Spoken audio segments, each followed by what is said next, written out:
everyone, so welcome to the channel Political Science Legal. So इस video में हम study करेंगे इंडियाज डिप्लोमेटिक विक्ट्री कि इंडिया की डिप्लोमेटिक विक्ट्री आखिरकार है क्या। तो आप सभी को पता ही होगा कि इंडिया और चाइना के बीच में एक एग्रीमेंट साइन हुआ है, जो कि इंडिया और चाइना के बीच में जो हमारी लाइन का डिस्प्यूट चल रहा था, जो बाउंड्री डिस्प्यूट चल रहा था, उस बॉर्डर डिस्प्यूट को क्लियर करने के लिए इंडिया चाइना ने एक एग्रीमेंट साइन किया है, जो कि कंप्लीट 70 डेज के डिप्लोमेटिक मीटिंग के बाद 21 मिलिट्री जो है मीटिंग्स की हुई है और 1589 डेज की जो मीटिंग्स हुई है, जो टॉक्स हुई है, उन मीटिंग्स और टॉक्स के बाद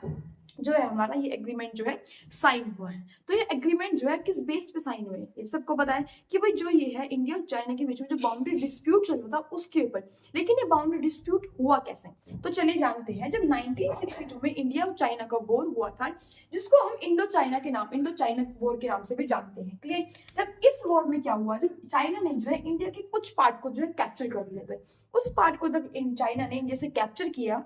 वॉर के टाइम पे, तो उसका नाम जो है अक्साई चीन रख दिया गया, क्योंकि वो पार्ट जो है चीन का जो है उसने जो कैप्चर कर लिया था, तो उसका नाम जो है अक्साई चीन रखा गया। अब ये पार्ट जब चाइना ने कैप्चर कर लिया, तो इंडिया और चाइना के बीच में एक लाइन ड्रॉ की गई, जिसका नाम रखा गया LAC. LAC means line of actual control,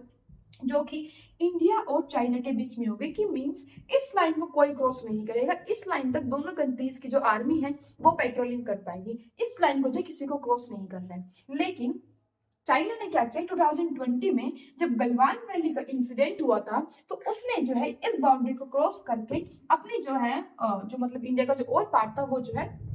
capture करना शुरू कर दिया, क्लियर। जब ये जो है इंसिडेंट होना शुरू हुआ कि चाइना ने जो और कैप्चर जो है इंडिया का और पार्ट जो है कैप्चर करना शुरू कर दिया है, वो एलएसी से भी जो है आगे बढ़ गया है। उसके बाद जो बाउंड्री डिस्प्यूट होने शुरू हुए, उस बाउंड्री डिस्प्यूट को जो है क्लियर करने के लिए जो हमारे इंडिया और चाइना के बीच में एग्रीमेंट साइन हुआ है कि भाई अब कोई भी जो इस बाउंड्री को जो है डिस्प्यूट नहीं करेगा, जो कि लगभग 17 डिप्लोमेटिक जो है टॉक्स हुई, हमारी मीटिंग्स हुई, 21 मिलिट्री मीटिंग्स हुई, 1589 डेज लगातार जो हमारी मीटिंग्स हुई, टॉक्स हुई, उन मीटिंग्स के बाद ये रिजल्ट आया है फाइनली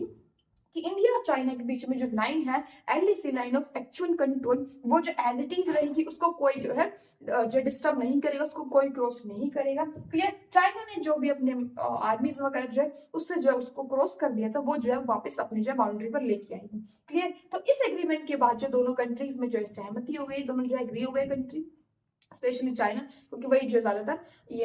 हलवा फैला देता है, क्लियर। तो यही हुआ है। इसके बाद तो जो है मतलब इस एग्रीमेंट के बाद क्या हुआ, इंडिया जो है और चाइना के बीच में जो बाउंड्री डिस्प्यूट चल रहा था वो जो है सोल्व हो गया है, और उसी बाउंड्री डिस्प्यूट को जो है कहा गया है इंडियाज डिप्लोमेटिक विक्ट्री, कि इंडिया की जो है डिप्लोमेटिक विक्ट्री हुई है, कि उसने जो इस एग्रीमेंट में साइन करा लिया, और जो इंडिया का जो पार्टीशन था, जो इंडिया का पार्ट था चाइना के पास, वो जो उसने वापस ले लिया है, और दोनों जो है एक